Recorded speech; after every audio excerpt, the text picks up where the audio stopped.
Olá, amigos do canal Pensar de Cristo. Estamos nós aqui, eu, José Maria, meu amigo Sérgio Luiz do Espírito Santo. Estamos aqui mais uma vez para trazer para você mais um conteúdo do Evangelho, algo assim que realmente é esclarecedor para nós.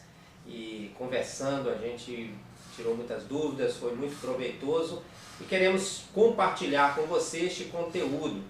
E antes de entrarmos no assunto, eu quero estimular você que está nos vendo agora no nosso canal, que acessou o nosso canal, muito obrigado por fazer isso.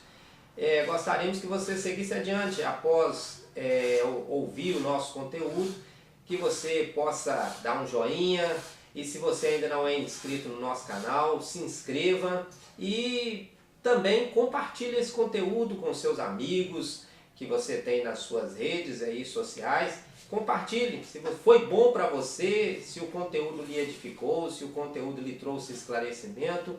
É bom que a gente compartilhe. Coisas boas a gente compartilha, a gente leva adiante. Hoje nós queremos conversar neste vídeo sobre a questão do sofrimento humano. Como é que nós poderíamos compreender a questão do sofrimento humano e ter uma vida melhor na presença de Deus, entendendo essa nossa condição.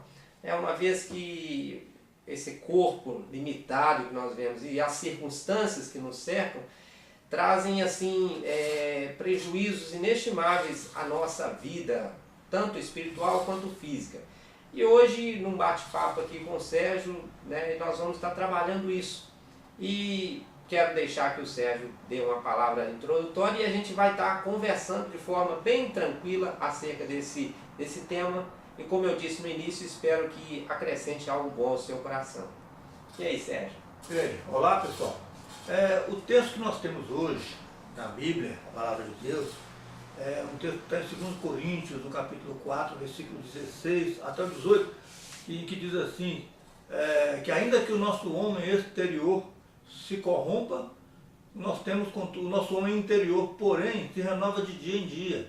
Ou seja, a Bíblia diferencia, o homem exterior do homem interior. Uhum. Ela faz referências ao nosso corpo de várias formas. Por exemplo, chama de corpo de humilhação, porque é um corpo limitado, é um corpo caído, é um corpo sujeito a doenças, é um corpo que pode ter defeitos.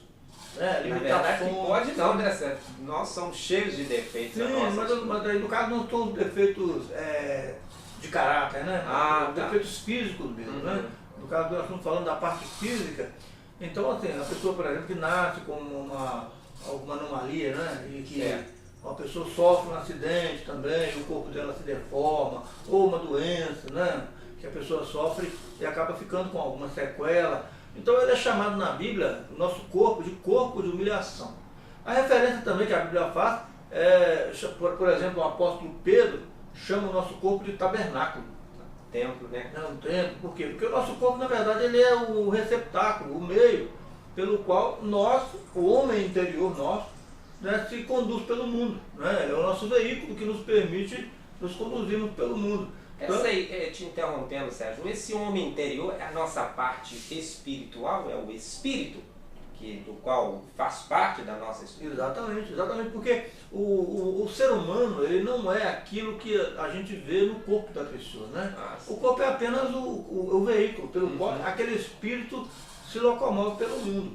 Tanto que se qualquer coisa acontecer com esse veículo, esse corpo, na sua parte vital, e que pare o funcionamento dele, o espírito sai do corpo e não transita mais pelo mundo, não está mais no mundo dos vivos, ele vai para o mundo, para a eternidade, onde a gente diz o mundo dos mortos, mas a gente sabe que quem morre não está necessariamente morto. A Bíblia faz alusão também a dois tipos de morte, a morte física e a morte espiritual.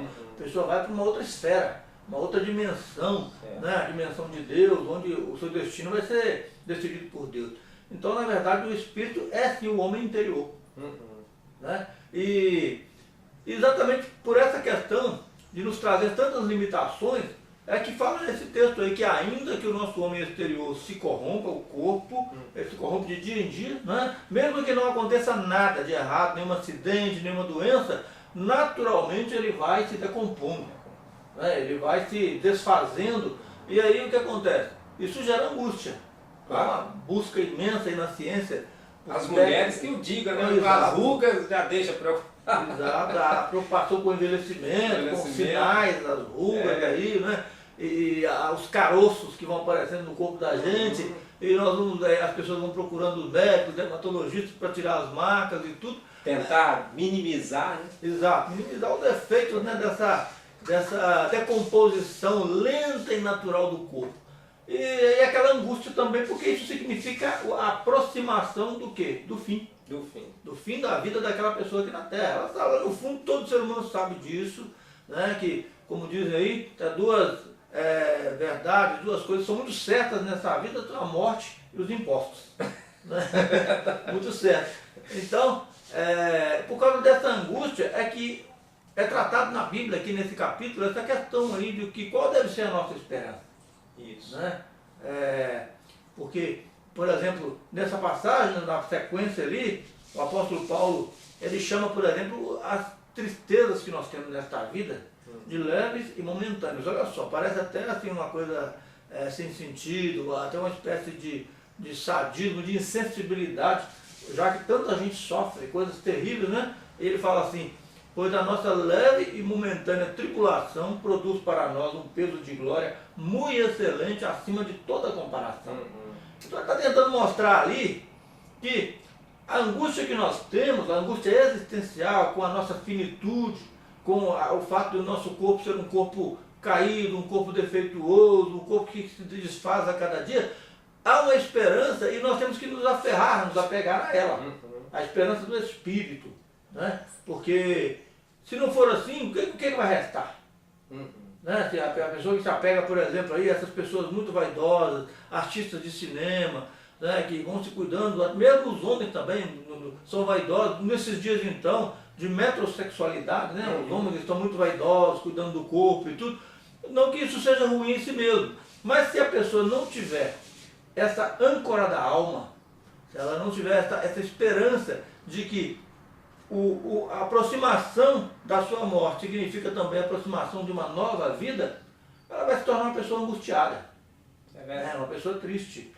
Então, a nossa tribulação neste mundo, sim, o nosso sofrimento, seja ele qual for, por mais profundo e triste que seja, o apóstolo diz que não pode ser comparado com a glória que em nós há de ser revelada. Essa é a esperança do homem interior. Sérgio, mais uma vez te interrompendo, porque à medida que você está falando, eu estou pensando aqui, é o que eu vejo, a minha experiência no dia a dia. Eu vejo muitas pessoas se preocupando em exercitar, correr, caminhar, igual eu ultimamente tenho levantado todas as manhãs e caminhado, preocupado exatamente com isso, cuidar do meu corpo, cuidar do meu coração, cuidar desse tabernáculo, né, como você citou aí a fala de Pedro.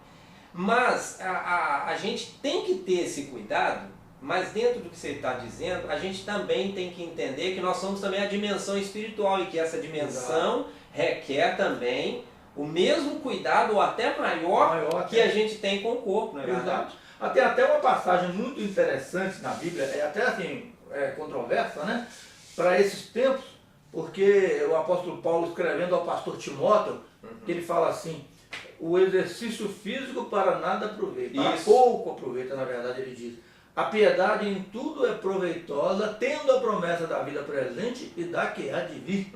Então, muita gente olha esse texto hoje assim, de lado assim, com desconfiança, com o pé atrás, porque parece que está falando contra tudo que se instalou aí hoje em termos de culto ao corpo, né? As pessoas hoje, porque há um certo exagero, né? Muita gente acha que não é um problema, claro, a pessoa fazer exercício é bom para a saúde, é agradável, é bom não só para o corpo, mas para a mente também, né? Em termos de a pessoa se distrair, né? Espairecer, é bom em todo sentido. Mas a questão que, olha só, 2000 anos atrás praticamente, quase isso, o apóstolo Paulo escreveu essa passagem, e num tempo que não se tinha tanta preocupação com o corpo como se tem hoje. Para nós vermos como a Bíblia é um livro interessante, um livro inteligente, realmente escrito por Deus. Porque Deus sabia que no fim dos tempos as coisas ficariam assim. Mas qual é a questão? A questão é que não há nenhum mal Não há nenhum erro em a pessoa se dedicar a cuidar do seu corpo, em fazer exercícios, em procurar o médico, em fazer exames preventivos, né? Para tratar da sua saúde. Claro. Nós sabemos que a expectativa de vida das pessoas tem aumentado exatamente por causa disso, desse cuidado que nós temos tido, a evolução da ciência, da medicina, dos tratamentos. Rapaz, depois que eu passei a caminhar e a ter esse cuidado, rapaz, meu físico melhorou, meu coração melhorou, minha respiração melhorou, meu sono melhorou. Com certeza, eu também sinto assim. Então o que acontece? Não há nenhum mal, não há nenhum erro nisso. O que a Bíblia quer criar ali como um contraponto é dizer assim, você cuida do seu corpo, mas lembre-se que você tem que cuidar também da sua alma, do seu espírito. E ele ainda faz ainda uma comparação dizendo o seguinte, que se o exercício físico para pouco aproveita, por quê? Porque ele só serve para essa vida. Só. Você cuida do seu corpo hoje, agora, mas você não sabe o que vai te acontecer daqui a pouco, daqui a um minuto. Às vezes você corre até o risco, por exemplo, de exatamente por causa de um exercício, você sofreu uma parada cardíaca, porque o seu coração não aguentou. Há essa possibilidade, infelizmente. Mas aí ele pega e diz o quê? A piedade, porém, ela é proveitosa tanto para a vida presente quanto para a vida que há de vir. Mas quantas pessoas estão preocupadas com a piedade, com a vida piedosa, né? Aqui piedade não é no sentido de misericórdia, de ajudar o próximo, não. É no sentido de vida pia, de ser piedoso, de ser verdadeiro, ser bondoso, ser um cidadão dos céus, que faz a vontade de Deus, que se preocupa em crescer como gente, como pessoa, que olha para o próximo com amor, com misericórdia, com entendimento. É nesse sentido. Quantas pessoas estão se preocupando com isso? Quantas pessoas têm esse cuidado de parar e assistir vídeos, como as pessoas assistem hoje em vídeos aí na internet, mais de hora, sobre exercício, técnicas de exercício, para perder barriga de tanquinho, barriga sarada, né? As pessoas têm essa preocupação. Mas em relação ao interior, elas têm tido a mesma preocupação? Embora o seu homem interior, né, o seu ser interior, é que é o mais precioso. E anela por isso também. E anela, exato. Esse é um ponto muito importante, porque, inclusive, o apóstolo, seguindo ali na passagem, ele fala que o nosso espírito, ele anela por Cristo, ele anela pelo Criador. Né? Até uma música muito antiga que eu gosto muito, que o autor canta aqui, há um sentimento em nós que anela pelo Criador. Todo homem tem, que é vontade de voltar para quem o fez, para aquele que o criou. Isso é sintomático, isso não é uma opção. Até o ateu ele não sabe que o ateísmo dele é um grito desesperado por voltar ao Criador. Né? Ele não sabe que é um sintoma dessa necessidade que ele tem na sua revolta, nas suas concepções aí, muitas vezes erradas por causa da questão do sofrimento humano mesmo, e conciliar essa ideia com a ideia de um Deus criador bom, porque as pessoas perguntam, como um Deus bom pode fazer um mundo mal? Bem, a Bíblia diz que Deus não fez o homem mau, não fez o mundo mau. Deus criou o mundo bom e o homem bom. Os homens é que se meteram em muitas astúcias. Está escrito assim lá no livro de Eclesiastes. Isso. Nós somos os culpados. Então, o que eu quero dizer aqui é o seguinte, que até você que diz que não crê em Deus, lá por suas razões, você não sabe que no fundo isso é um grito da sua alma pelo Criador. Porque ser de Deus é ter consciência disso. Então, a nossa alegria, ela tem que ser dia a dia cuidar do homem interior. Tem aquela passagem, acho que é Paulo escrevendo à igreja, aos Efésios, se eu não estou enganado, ele diz, pensai nas coisas que são de cima. Tipo assim, nos estimulando a nos ocupar também com as coisas espirituais, com as coisas que vêm de Deus. Exato. Tiago diz que toda boa dádiva, todo dom perfeito vem do alto, do Pai das luzes, em quem não há sombra, não há variação nenhuma. Então assim, eu entendo e eu vejo que a proposta nossa nesse vídeo é estimular aquele que está nos vendo agora no nosso canal a valorizar, a entender a importância do cuidado com esse tabernáculo, com esse templo, né? Que se corrompe, se decompõe, né? Que se fragiliza dia a dia, mas que também tenha essa ocupação, esse cuidado com a parte espiritual, com o espírito, principalmente. Porque, ou seja, a gente percebe pelo Evangelho que essa estrutura nossa aqui física, ela não herdará a vida eterna. Não. Ela não herdará. Ela não vai entrar no céu. Não vai entrar porque no céu. A Bíblia também diz, porque a carne e o sangue não podem herdar a incorrupção, porque a corrupção não pode herdar a incorrupção. A carne e o sangue não podem herdar o céu. Esse corpo não tem lugar no céu, ele vai se decompor e ficar aqui na terra. Ele será um dia, a Bíblia diz, ressuscitado. Ressuscitado. Esse é um ensino muito claro nas Escrituras sobre a ressurreição do corpo. Aí até levanta essa questão e o próprio apóstolo Paulo, argumentando já assim, com antecipação, contra-argumentando na verdade, ele fala assim, mas alguém pode perguntar, com que corpo virão os que já morreram? Por que ele diz isso? Porque muita gente às vezes pergunta, mas e se a pessoa, por exemplo, morreu numa caldeira de uma usina, como a usina em Minas, por exemplo, aí, né, onde caiu lá, o metal fundido ali, está no líquido, e aí não sobrou nada. Então ele diz assim, insensato, o que tu semeias, você não semeia o corpo que há de nascer, mas você semeia o grão. Então não tem que semear o milho para nascer milho, você não tem que semear a melancia para nascer melancia, você semeia sementes. Não é exatamente o corpo que há de nascer. Da mesma forma... Nossa, você falou agora, espera aí. Mas é fato, a semente da melancia não é o formato da melancia. Exato. Você semeia uma semente de melancia. Da mesma forma, como é que o ser humano vem ao mundo? Como é que nasce uma vida, um corpo? É exatamente um corpo? Não, um homem e uma mulher se unem e as suas sementes se juntam para formar aquela pessoa. Da mesma forma, o que é semeado na terra são os nossos corpos, em várias formas, assim, diluídos, seja no aço fundido de uma caldeira, ou decomposto na água de um rio, de um mar, onde a pessoa, o corpo ficou, ou carbonizado, ou o que for. Infelizmente, o nosso mundo é assim. Mas a Bíblia deixa claro que esses corpos todos, no dia final, serão ressuscitados por Deus. Então, o cuidado que você tem com ele agora não vai ter reflexo nessa ressurreição. E talvez alguém pode dizer assim, bem, então tem que cuidar se esse corpo vai voltar, mas não é exatamente esse corpo. Ele vai voltar, mas ele será transformado, adequado a uma nova esfera, a uma nova realidade, onde essas leis da física aqui não imperam. Paulo fala um corpo incorruptível. Exato. Corpo incorruptível, um corpo que não vai sentir dor, um corpo que não vai se degradar.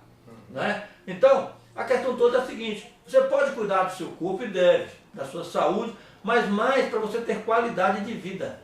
Agora, reflexo na eternidade não vai ter nenhuma. E se enquanto isso, qual é a questão? A grande questão. Se a pessoa cuida muito de um lado, ela pode se distrair e esquecer do outro, que realmente importa. É verdade. Mas quantos têm tido essa sabedoria de equilibrar as coisas? Eu vou cuidar do meu corpo, mas também vou cuidar da minha alma, do meu espírito. Eu vou ler as Escrituras, eu vou ouvir a palavra de Deus, eu vou meditar, eu vou praticar a bondade, o amor, a justiça. Que são os atributos do reino de Deus. Exato, o fruto do Espírito. Então, há esperança para nós. É triste, a gente brinca, né, que nós vamos envelhecendo, aí que a nossa mente sempre está muito atrás da idade que nós temos, porque nós demoramos a nos acostumar com a idade que temos. Né? Essa é uma brincadeira que nós temos. Mulheres têm mais dificuldade de assumir isso, de falar a sua idade, até uma cultura, né? No nosso meio aí, um costume que não se fala a idade de uma mulher, não se pergunta, né? É a vida. Mas se nós aprendemos a lidar com isso, com este sentimento, com essa consciência, começa a desaparecer as angústias, né? O desespero com a aproximação da morte, da velhice, né? O corpo cada vez ficando mais murcho, né? A gravidade começa a puxar tudo para baixo. Né? Então é meu desespero, mas faz parte dessa vida. É verdade. E você me fez lembrar daquela palavra de Paulo, quando ele diz o seguinte: se a nossa esperança em Cristo for apenas nessa vida, nós somos os seres humanos mais dignos de compaixão, de misericórdia. Porque, eu volto a dizer, Sérgio, eu vejo em algumas pessoas, algumas pessoas, um cuidado muito grande e exagerado com essa parte física, com o corpo. E como você tem falado, não tem nada de errado nisso.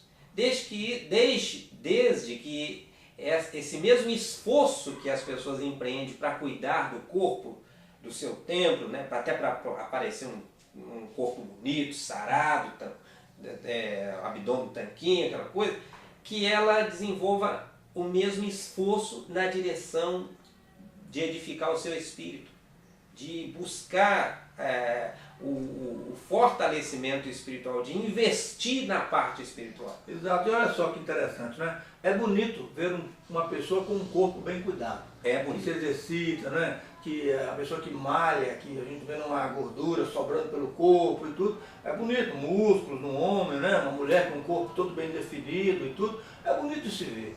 Agora, imagine quão bonito não é também ver uma pessoa com uma alma bem cuidada.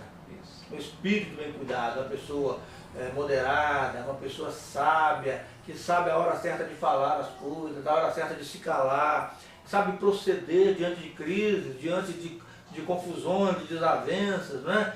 É bonito, é muito mais bonito de se ver e muito mais vantajoso porque é eterno. É eterno, é verdade, é fato. Sérgio, dentro desse esforço das pessoas vencer o sofrimento e essa deterioração do corpo, tem algumas pessoas ricas, muito ricas, que preocupadas com o futuro, né, como é que será o futuro delas, criou-se a ciência chamada criogenia. Que as pessoas, ela está à beira da morte, aí ela manda congelar o corpo dela, mas com o intuito de ser ressuscitado no futuro. Você poderia falar um pouquinho disso? Porque está dentro dessa preocupação com a pessoa sabe, não, eu estou envelhecendo, não tem jeito, vou morrer mas ainda não tem nada, a ciência ainda não descobriu como me dar uma sobrevida, mas estão falando aí, essa ciência da criogenia mesmo, dá essa esperança para as pessoas, e para quem pode pagar, é claro, né? Porque ainda sempre assim. Essa é a diferença do reino de Deus do reino dos homens. Né? No reino dos homens é quem pode pagar, que tem a coisa. No reino de Deus não é quem aceita. A Cristo tem de graça todas as coisas que ele tem para oferecer. É o único socialismo que funciona. É o de Jesus. Mas na verdade, essa é uma crença antiga. O ser humano busca a fonte da eterna juventude. Né? Isso não é de agora. Ultimamente o que tem surgido são muitas técnicas, coisas assim mais concretas, objetivas, apenas no sentido de criar uma esperança para a família. Mas, pelo que eu creio e entendo da palavra de Deus, que não tem nenhuma possibilidade. Laboratórios, por exemplo, que congelam corpos de pessoas que morreram com doenças terminais, a causa da sua morte, né? E que elas assinam um contrato e a família fica pagando ali o aluguel daquela cápsula onde o corpo fica ali congelado a uma temperatura abaixo de zero ali, para nunca se decompor. Na esperança de que um dia a causa daquela doença seja descoberta e combatida. E aquela pessoa possa ser ressuscitada, segundo os homens, e possa viver uma vida boa, normal, ou até rejuvenescida, né? Há muita busca por esse tipo de resposta. Eu já ouvi casos, por exemplo, de laboratórios que congelaram só a cabeça. Né? Porque existem muitas ideias aí, existem histórias, filmes, mas nesse nosso mundo essas coisas estão acontecendo mesmo. Mas isso é apenas um sintoma do desespero humano em relação a essa questão, né? Porque são pessoas cuja visão é apenas deste mundo, como o versículo que o José Maria citou agora, que nós formos pensar somente em Cristo para esta vida, nós somos os mais miseráveis de todos os homens. Ali ele fala assim porque ele está falando para os cristãos. Se nós cristãos nos apegarmos a esta vida somente, nós seremos os mais miseráveis. Por quê? Porque nós nós já nos privamos de muitas coisas, muitos prazeres do corpo nesta vida, em nome do que nós cremos para nos guardar para Cristo, para a vida eterna. E se nós começarmos a esperar em Cristo somente para esta vida, então nós não estaremos vivendo como o hedonista, por exemplo, que quer curtir a vida com tudo aquilo que ela oferece. Então os cristãos sairão perdendo. O cristão, para sentir que ele está vencendo, ele precisa ter essa esperança de que o seu ser interior está se renovando de dia em dia para uma nova vida, sabendo que tudo aquilo que ele tem nesse mundo, que ele conquista, porque esse desespero não é somente em relação ao corpo, entendeu? Ele é em relação também às coisas, aos bens que nós temos. Imagina a angústia de um homem milionário, bilionário, com a aproximação da morte, da velhice, de pensar que tudo aquilo que ele vai deixar para trás. Então, a gente sabe que a angústia de uma pessoa rica diante da morte é maior do que de uma pessoa pobre. Salomão teve essa angústia. Exato, é maior porque... Um dos homens mais ricos que já pisou o chão dessa terra teve esse momento de angústia. Exatamente. Por quê? Porque é aquela coisa, o apego, eu construí isso, eu comprei aquilo. Eu esforcei tanto, fui tão esperto, tão inteligente. Exato, né? E agora, na mão de quem eu vou deixar isso? Exato. Há pais que não confiam nem em deixar para os filhos, porque acham que os filhos não vão dar conta. Né? Então, essa é uma angústia assim, que é real. Ela é real. Mesmo o homem médio, o ser humano mais comum, mais simples, que pensa, que não filosofa, ele tem essa angústia em si. Né? Mas aquele, por exemplo, que vive sofrendo, aquele que não tem bem deste mundo, né? Que é muito pobre, estes tendem a atentar mais para essas coisas, exatamente porque são menos apegados. Né? Claro que toda regra tem exceção. Eu conheço ricos muito apegados ao Senhor Jesus, que sabem o que tem lá e sabem que o que tem aqui são coisas corruptíveis, são coisas que podem ser corrompidas pela traça, né? Pela ferrugem, que um ladrão pode levar. Eles sabem disso. Mas também eu sei que existem pobres que são orgulhosos. Né? Não estou falando isso como uma regra geral, mas normalmente o apego àquilo que nós temos nos atrapalha nessa visão das coisas eternas. Ô Sérgio, diante desse esforço que nós fizemos aqui, como lidar com essa questão assim, do sofrimento e também dessa questão da brevidade da nossa vida? Como é que a gente, nós conversando, você já citou vários textos do Evangelho e também do Antigo Testamento sobre essa questão, mas de uma forma prática para o nosso ouvinte que está agora ligado no nosso canal ouvindo esse tema, como encarar, como administrar essa realidade do sofrimento e da deterioração do nosso corpo, que gera esse sofrimento, essa angústia. Como de forma prática a gente lida com isso, Sérgio? Se apegando às promessas da Bíblia, as promessas de Jesus, as promessas de Deus para nós, acerca da vida eterna. Procurando conhecer os elementos dessas promessas, né? Porque elas são feitas de muitas formas. A palavra de Deus, aqui a Bíblia, no livro de Hebreus, como eu falei aqui anteriormente, ela se refere a essa esperança como uma âncora da alma. Ou seja, um navio agitado pelas ondas e tudo, ele não desce a sua âncora somente no porto, mas até no meio do mar, no alto mar, no meio de uma tempestade, ele desce essa âncora para dar a ele alguma segurança. Para ele não estabilidade ali, né? Virado, exatamente. Ele ganha estabilidade para não ser virado, tombado pelas ondas e aí só sobrar. Né? Da mesma forma, a esperança da salvação é a âncora da nossa alma. Porque eu vivo num mundo turbulento, você vive um mundo difícil, com dores terríveis, dilemas, acontecimentos horríveis, muitas vezes assim, difíceis até de mencionar, de tão tristes. Eles abalam a nossa vida. Nós ficamos como um barco à deriva no meio de uma tempestade. Então, essa esperança é a âncora da nossa alma. A esperança que Jesus falou, não vos deixarei órfãos, voltarei para vós, e voltou na pessoa do Espírito Santo, que habita em nós e nos dá a segurança de que somos filhos de Deus, de que Deus de fato vai cumprir essa promessa. Nós sentimos isso. É uma esperança real dada, não é um conto da carochinha, porque cada cristão verdadeiro sente isso no seu coração. E a pessoa se apegar, por exemplo, àquilo que Jesus nos revelou do que há na vida posterior, na vida após a morte, da alegria eterna, da vida eterna, não só no sentido de quantidade, mas de qualidade. Ela não é eterna só no sentido de que vai durar para sempre, mas ela é eterna no sentido de que ela é abundante. É uma vida que supre tudo, não há angústias desse mundo vindouro, não haverá angústias, não haverá perguntas sobre de onde viemos, para onde fomos, porque isso estará respondido.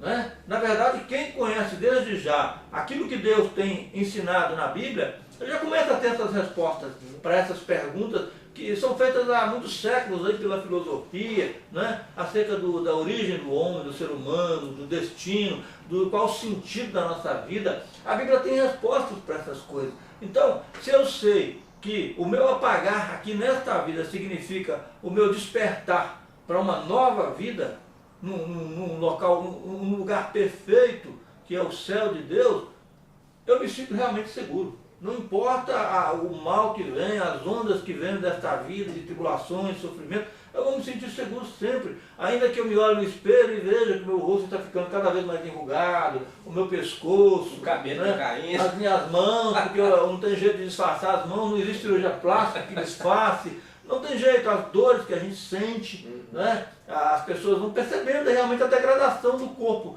Se elas não tiverem essa esperança, elas vão sucumbir, elas vão desanimar, né? Então, a resposta para o que você me perguntou é apegar-se à esperança da salvação. Isso. A esperança da vida eterna.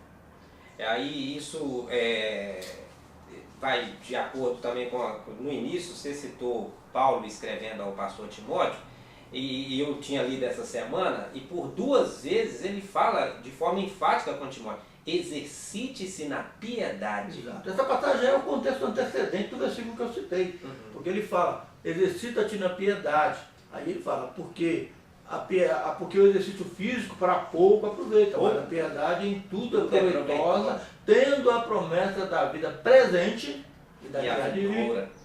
É mais vantajosa do que o exercício físico. É muito rico, viu? Porque, agora Sérgio, eu me lembro do início da sua fala, você falou a questão, você definiu para nós que piedade é essa que Paulo está falando. E eu quero que, já que nós estamos caminhando para o final nesse tema agora, eu gostaria que você falasse para os nossos ouvintes, definisse novamente que conceito de piedade que Paulo está falando para Timóteo nessa carta dele. Certo. Eu gostaria de fazer o seguinte, eu vou ler aqui uma passagem que está no Salmo 15, é uma passagem muito bonita, que faz a descrição daquele que vive assim, o verdadeiro cidadão do céu. Usa uma linguagem muito bonita, né? Perguntando aqui, olha, Senhor, quem habitará no teu santuário? Quem poderá morar no teu santo monte? Claro que não está falando de um monte literário, está falando do céu, morar perto de Deus, porque na cosmogonia hebraica de Davi mesmo que escreveu esse texto, Deus habitava nos montes, Monte Santo.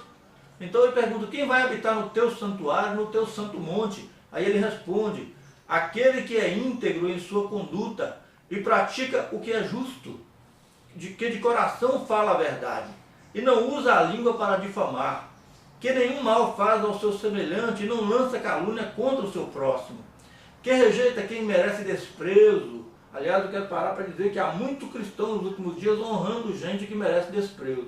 É verdade. Porque a Bíblia diz isso. Porque aquele que não honra a Deus não deve ser honrado. Porque quem não honra a Deus não pode ser honrado. O mínimo que ele merece é as nossas orações. Exato. Ele se nossa misericórdia, nossas orações. Mas não honra. Porque para ser honrado tem que honrar a Deus primeiro. E há muitos cristãos honrando pessoas na sociedade brasileira, aí no meio político, que são ateus, que zombam da família, zombam da igreja, zombam da Bíblia, zombam de Deus, zombam dos cristãos. E há muitos cristãos, por razões partidárias, honrando essas pessoas. Isso é um fato muito interessante que nós temos que observar. E ele fala mais aqui, ó, que nenhum mal faz ao seu semelhante e não lança calúnia contra o seu próximo. Aquele que rejeita quem merece o desprezo, mas honra os que temem o Senhor, que mantém a sua palavra, mesmo quando sai prejudicado. Olha só, é o caso que o indivíduo vai vender um carro, aí ele dá o preço, e aí depois ele descobre que por alguma razão o carro dele vale mais e tudo, mas aí ele não volta atrás, porque já fechou o negócio. É desse tipo de indivíduo que está falando aqui. Que não empresta o seu dinheiro visando lucro. Claro que nós temos que entender isso aqui, ele está falando da usura, há uma versão que fala, não empresta o seu dinheiro com usura, né? E nem aceita suborno contra o inocente. Quem assim procede nunca será abalado. Então, essa é a vida piedosa. É desse tipo de pessoa que está falando aqui, que está se exercitando na piedade, o cidadão verdadeiro dos céus. Que legal, bacana, viu, Sérgio? Pois é, querido, nós vamos fechar aqui esse ponto. Há muitas coisas, nós, na nossa conversa prévia, eu e o Sérgio, a gente conversou sobre várias formas para trabalhar isso com você. Mas nessa nossa informalidade aqui, que a gente até prefere, né, de forma espontânea, a gente trouxe esses esclarecimentos e esperamos que você, de alguma maneira, seja edificado. E como eu disse no início, por favor, dê um joinha se você gostou. Se você ainda não se inscreveu no nosso canal, se inscreva. e compartilhe com seus amigos. Pode deixar também a pergunta, né? Sua pergunta aí no canal ou no e-mail que está lá, né? Para pensardecristo@gmail.com. Faça sua pergunta, um comentário, e nós vamos ter o máximo prazer em tratar essas questões, das perguntas que você fizer aqui. Na descrição nós vamos deixar um número WhatsApp. Se caso você quiser mandar para a gente a sua pergunta por esse número que vai estar na descrição, você por favor pode enviar para a gente e nós vamos estar gravando vídeos e respondendo a sua pergunta. Beleza? Que Deus te abençoe. Até o próximo vídeo. Fica com Deus. Tchau.